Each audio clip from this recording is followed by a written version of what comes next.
Bien, buenas noches a Carisma, Escuela del Nuevo Pacto.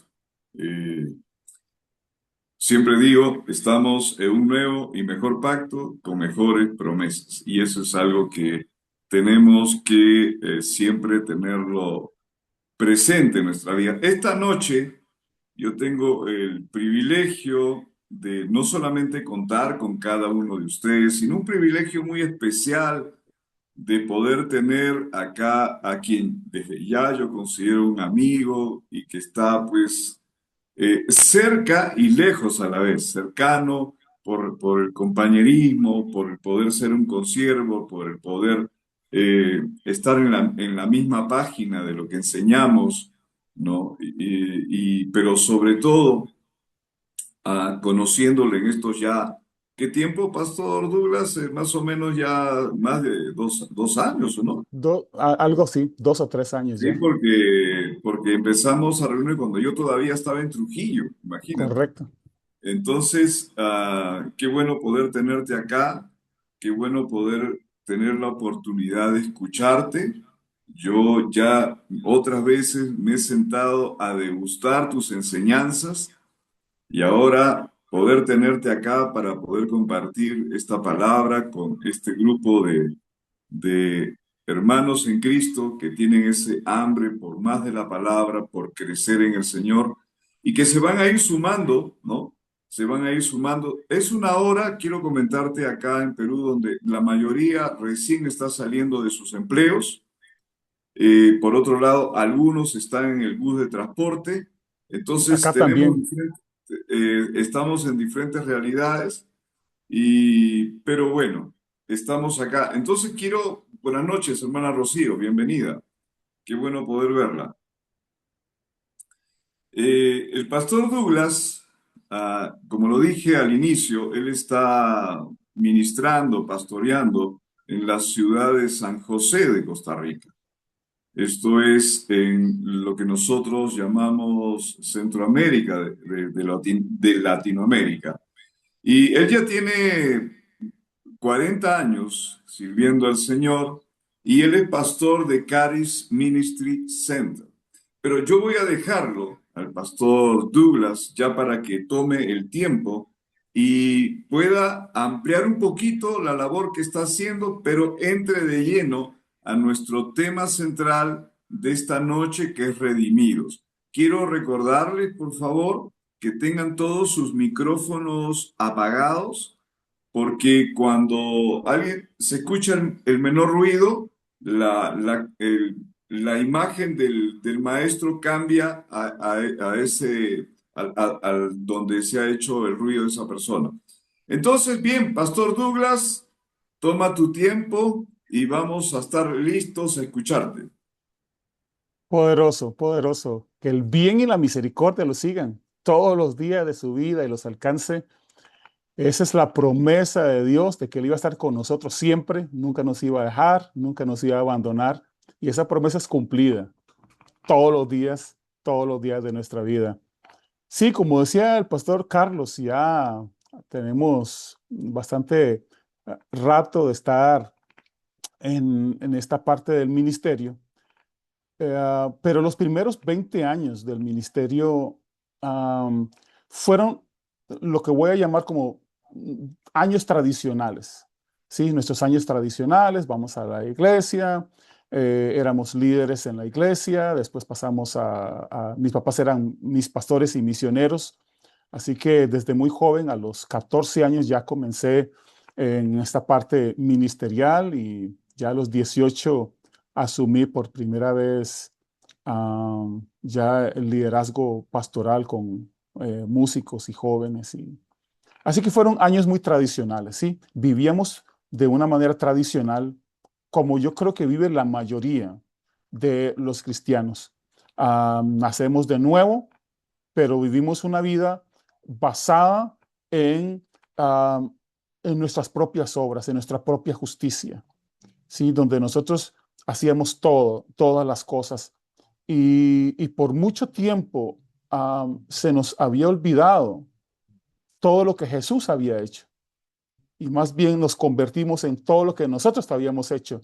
y la salvación y todas las demás cosas de nuestra vida cristiana dependía de lo que hacíamos y nunca de lo que Cristo hizo, ¿sí? Y eso me trajo mucho conflicto, eh, mucho desgaste por muchísimos años y pensé que era el único que estaba pasando por eso y por eso me sentía todavía más mal, ¿verdad?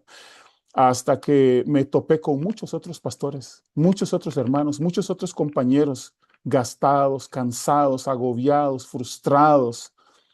Y tuve que hacer algo que yo sé que para muchos es muy complicado hacerlo, porque esto demanda que tomemos tiempo, demanda que reconozcamos dónde estamos parados. Y eso es muy difícil para muchas personas, porque siempre me decían, Douglas, es que no puedes hacer eso. ¿Qué va a decir la gente? Te estás poniendo en un lugar muy vulnerable y la gente ya no va a querer invitarte a predicar o la gente no va a querer estar en tu iglesia o lo que sea. Pero tuve que hacerlo, así que tomé 2 años de mi vida y con esto quiero llegar al punto de inicio de nuestra conversación de hoy. Cuando el pastor Carlos me habló del tema que era consumado yo tuve que llegar al punto donde dije yo, aquí se acabó, porque ya no puedo seguir en lo que estaba. Tiene que haber otra cosa. Yo decía, tiene que haber otra cosa. Así que tuve que hacer una revisión de todo lo que yo creía, de todo. ¿Por qué oraba? Por qué cantaba? ¿Por qué leía la Biblia? ¿Por qué creía en Dios? Tenía que saber todo eso, porque todos los años pasados, por 20 años, era una vida que solo era tradiciones. Yo seguía las tradiciones y seguía haciendo las cosas como había que hacerlas. Pero descubrí que no conocía a Dios. Descubrí que no conocía y no sabía absolutamente nada de Dios. Lo único que sabía de Dios, como dijo Jesús, eran mandamientos de hombres, doctrinas de hombres que me habían sido enseñados. Ah, Eso cambió completamente mi vida. Y cuando Jesús, solo piénsenlo de esta manera, y quiero hablarles desde mi corazón, no como una lección bíblica tradicional, quiero hablarles desde mi corazón y todo. Estos apuntes se los pasé al pastor Carlos para que ustedes lo puedan tener al final, pero lo que hizo Jesús por nosotros, hermanos, es algo tan poderoso y nosotros hemos llegado al punto en que nosotros hemos querido reemplazar lo que hizo Cristo por lo que nosotros podemos hacer. Imagínense la locura a la que hemos llegado, que la vida eterna nuestra salvación y todas las demás cosas, incluso el crecimiento de nuestras congregaciones, el crecimiento de la iglesia, la hemos apartado de la obra de Cristo y la hemos tomado nosotros. Le hemos dicho a Jesús, un momentito, deme el timón del carro, yo voy a manejar mejor, yo sé mejor que usted. Nos hemos atrevido a hacer eso como hombres. Nos hemos atrevido a reemplazar a Jesús y a sacar a Jesús de la ecuación y decir, bueno, yo creo que yo sé un poquito más que usted. Y si si somos reales nosotros, podemos, yo hice ese ejercicio y cuando volví a ver, decía yo, qué arrogante me volví. Sea, qué arrogante. No era esa persona mansa y humilde, como decía el Señor, que había que aprender de él. Fíjense, Jesús en Juan capítulo 19, versículo 30, después de todo lo que él había pasado con sus discípulos, después de toda la obra que él había realizado, después de todo el tiempo que había invertido con la gente anunciando las buenas noticias de Dios y todas las confrontaciones que él había tenido con los fariseos y con todas estas personas, gente religiosa que lo contradecía y querían matarlo en un par de ocasiones. Después de todo eso, Jesús llega al fin de sus días, ya crucificado, ya en la cruz, su sangre comienza a correr por su cuerpo y caer a la tierra. Finalmente, después de todo, dijo estas palabras: consumado es. Y muchas veces tomamos estas palabras y las hemos predicado. Normalmente he escuchado estas predicaciones, yo lo hacía antes. Normalmente cuando lo usamos para hablar en Semana Santa. No sé si ustedes celebran Semana Santa allá en Perú, en otros lugares de Latinoamérica, pero acá celebramos eso y lo he escuchado en diferentes organizaciones religiosas. Um, y esta parte está dentro de un tema o de una serie de predicaciones durante la Semana Santa y se llega al tema consumado es. Y normalmente el tema consumado es en el momento en el que Jesús dice, bueno, ya me morí. Porque dice, y habiendo inclinado la cabeza, entregó el Espíritu. Entonces Jesús dijo, ya se terminó aquí mi vida aquí en la tierra y ahora voy para el cielo, para estar con Dios. Entonces, en ese contexto es de que Jesús había dicho, bueno, mis 3 años de ministerio se habían acabado o mis 33 años de vida en la tierra se habían acabado y ya me voy para el cielo. ¿Sí? Algo muy sencillo, pero si vamos a poder, si vamos a entender un poquito más profundo lo que significa la palabra consumado, y tuve que darme a la tarea de buscar, tenemos muchos diccionarios, entonces, pero definiciones que vayan de acuerdo a lo que Jesús tenía en mente, en su corazón, cuando él dijo esas palabras, ¿verdad? Él no simplemente dijo, ay, me morí, o ya me voy. No, no, no. Esta frase bíblica, consumado es, significa todo acerca de mí está cumplido. Poderoso. Todo acerca de mí está cumplido. O, en otras palabras, ya el pago se completó. Y se traduce como decir, terminamos la obra que me fue encomendada. Ya finalicé, ya completé el trabajo por la que, por la que estoy aquí, ¿sí? Por la que estoy aquí.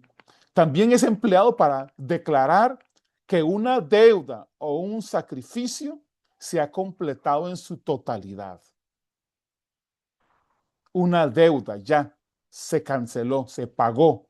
Significa haber acabado, haber concluido y consumir un propósito o una tarea. Significa para nosotros, los creyentes y toda la humanidad, que la deuda por el pecado quedó saldada para siempre. Poderoso. Para nosotros, los creyentes, y para toda la humanidad, la deuda que teníamos con el pecado había quedado saldado para siempre. Poderoso, poderoso.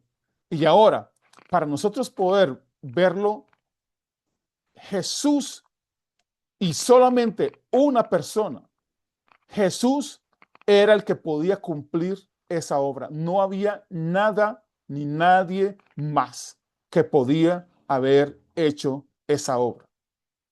No hay nada, no hay nadie.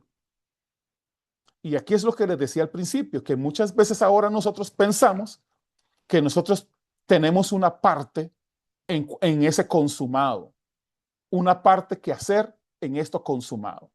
Escuché una vez a un pastor decir, y se ha hecho como muy viral eso, que mucha gente lo dice, que Jesús hizo un 50% y que nos toca a nosotros hacer el otro 50%. Yo no sé si ustedes lo han escuchado, pero nosotros nos hemos atrevido a decir, bueno, Jesús hizo una parte y ahora le toca a usted hacer la otra parte. Jesús lo hizo todo.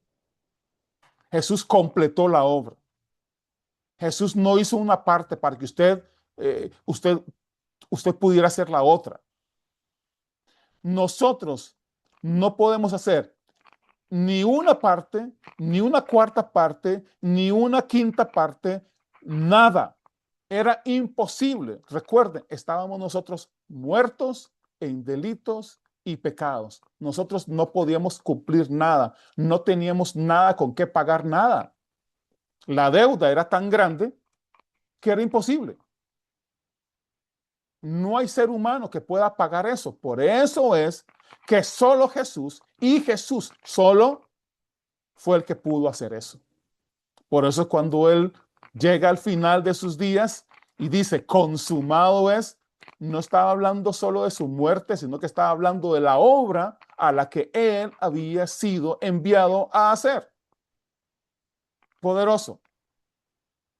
Y se profetizó de Jesús cientos de años. Esa obra que Él iba a hacer se profetizó cientos de años antes. Isaías 9:6 dice, porque un niño nos es nacido y hijo nos es dado, y el principado sobre su hombro, y se llamará su nombre admirable, consejero, Dios fuerte, Padre eterno, príncipe de paz, poderoso. Isaías 1:18 dice, venid pues, dice Jehová, y estemos a cuentas. Si vuestros pecados fueran como la grana, como la nieve, serán emblanquecidos. Y si fueran rojos como el carmesí, vendrán a ser como blanca lana. Un completo cambio. Él estaba hablando de Jesús, diciendo, lo que Jesús viene a hacer va a ser algo que para los hombres es imposible. Imposible.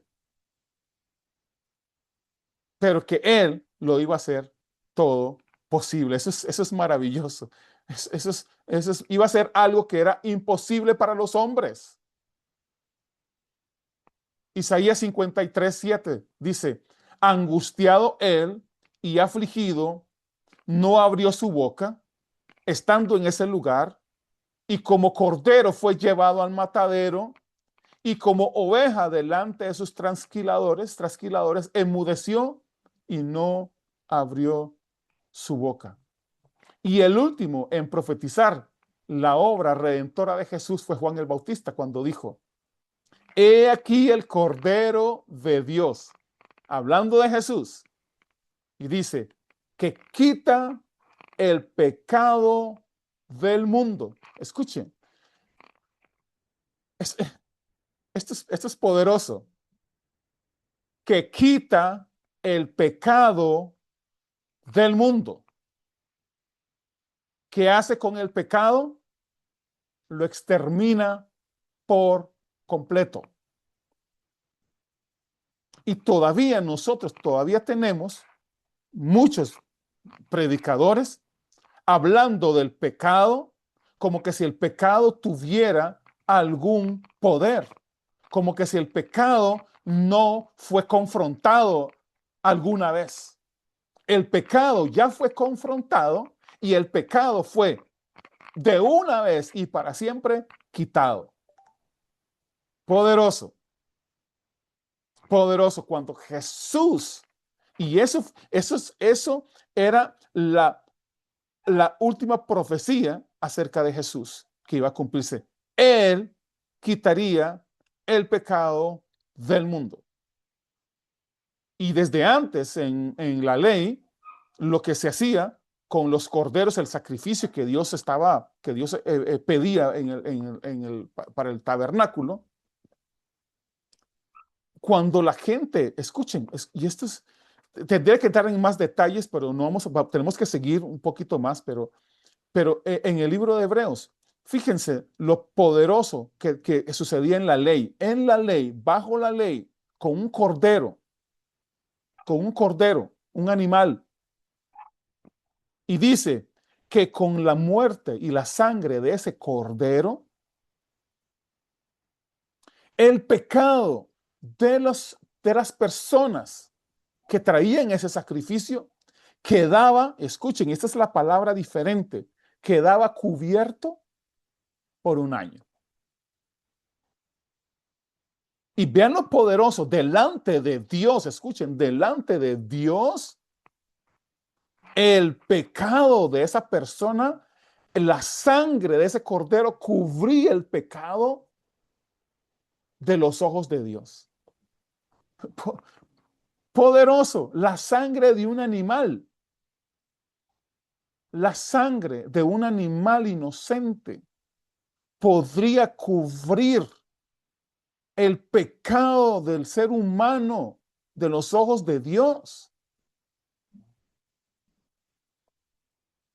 Pero una vez cuando Juan el Bautista lo ve y dice, este es el cordero del cual se profetizó por mucho tiempo antes. Este cordero de Dios es el cordero perfecto. Y este cordero de Dios es el que iba no cubrir el pecado, no taparlo de los ojos de Dios, sino que este cordero iba a quitar, eliminar para siempre el pecado de la humanidad. Poderoso. No solo por un año, no por 2, no por 10. El pecado ya fue quitado. Vamos a ver, recuerden, esto lo está profetizando Juan el Bautista. Y él, cuando Jesús dice consumado es, la pregunta que les tengo es, ¿completó su obra o no? ¿Por qué? Porque si ustedes escuchan a muchos predicadores y a muchos, lo que piensan muchos creyentes, nos vamos a dar cuenta que muchos creyentes todavía piensan que hay cosas todavía que resolver con respecto al pecado. Ya el pecado, si Cristo Jesús es el que Juan el Bautista decía que era, cuando Jesús dijo consumado es, su obra se completó allí. Y la obra que dice Juan el Bautista que él iba a completar allí era que él iba a quitar el pecado del mundo. Poderoso. No había otra persona. No estaba repartido esto. Jesús fue llamado el Hijo unigénito de Dios, lo que quiere decir que es el único en su clase y género. Y esto muestra la relación de Dios con él. Dios y Jesús tenían un arreglo, un pacto. Ellos tenían un asunto que querían resolver. Había un plan que ellos dos tenían. Poderoso, poderoso. Y de ese plan, a nosotros, escuchen, a nosotros solo se nos llamó benefactores de ese plan.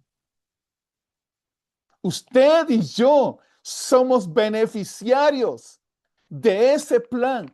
No teníamos nada que hacer, solo recibir los beneficios del plan.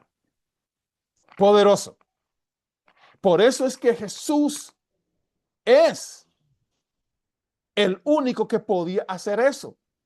Él y el Padre tenían un pacto, él y el Padre tienen un acuerdo y Jesús vino a cumplirlo. Juan 3:16 dice, cuando Jesús habla, dice, porque de tal manera amó Dios al mundo, y eso es lo poderoso, Dios amó al mundo de tal manera que nos ha dado a su Hijo unigénito para que todo aquel que en él crea no se pierda, mas tenga vida eterna. Usted y yo sencillamente nos sentamos y recibimos el beneficio del consumado es. Poderoso, poderoso. No tienes que trabajar por él, no tienes que esforzarte por él. Es un regalo de Dios por el amor que tiene por ti. Poderoso, maravilloso. Cuando yo entendí eso, dije yo, Dios mío, 20 años trabajando como un buey, trabajando como un burro, tratando de lograrlo, esforzándome con todas las cosas para poder ser lo suficientemente perfecto, lo suficientemente bueno para poder obtener lo que era completamente gratuito, porque Él me ama. Poderoso, poderoso, poderoso. Solo quiero terminar con esto. Hay una historia real de dos boxeadores. Este boxeador era Mike Tyson y Holyfield. Y eran dos boxeadores que estaban en el peso completo y había una pelea entre ellos y todo el mundo, Mike Tyson le ganaba a todo el mundo. A veces no duraba, el round no duraba nada. Era una pelea que se iba rapidísimo. Y estaba este Holyfield que quería retarlo y cuando él llegó a la pelea, todo el mundo lo abuchaba, todo el mundo le decía que va a perder y todo. Y cuando salía Mike Tyson, la gente se volvía loca y gritando y todo. Bueno, comenzó la pelea, 11 rounds, Tyson le daba golpes y golpes y golpes, lo hacía sangrar al pobre Holyfield y él aguantó los 11 rounds. Pero en el round número 12, un golpe, con un golpe, Holyfield noqueó a Mike Tyson. Cuando terminó la pelea, le entregaron a Holyfield el cinturón de campeón, ya era el campeón ahora completo, y le entregaron el cheque que era para el vencedor, 80 millones de dólares en aquel tiempo, que era un montón de dinero. Así que él se fue para su casa. La primera persona que salió a recibirlo fue su esposa. Ella le extendió la mano y él le puso el cinturón en la mano. Ella puso la otra mano y él sacó de su bolsillo el cheque de 80 millones de dólares y se los dio. ¿Saben? Ella no tuvo que entrenar 6 meses para esa pelea. Ella no tuvo que recibir un solo golpe. Ella no tuvo que aguantar 11 rounds. Esa paliza. Pero ella recibió todo lo que Holyfield había ganado en esa pelea. Asimismo, nosotros no tuvimos que hacer absolutamente nada en la cruz. No tuvimos que cargar nada, no tuvimos que llevar un solo clavo, una sola espina. Pero cuando Jesús dijo, consumado es, Él dio el último golpe al enemigo y con eso lo venció. Y vino a usted un día, lo encontró a usted perdido en donde estaba y le entregó todo, todo lo que él había ganado, sin que te costara nada. Poderoso, poderoso. Pastor Carlos. Bien, hacemos el primer corte del segmento. Manténganse ahí porque saben solamente que es un corte brevísimo y continuamos. Es un detener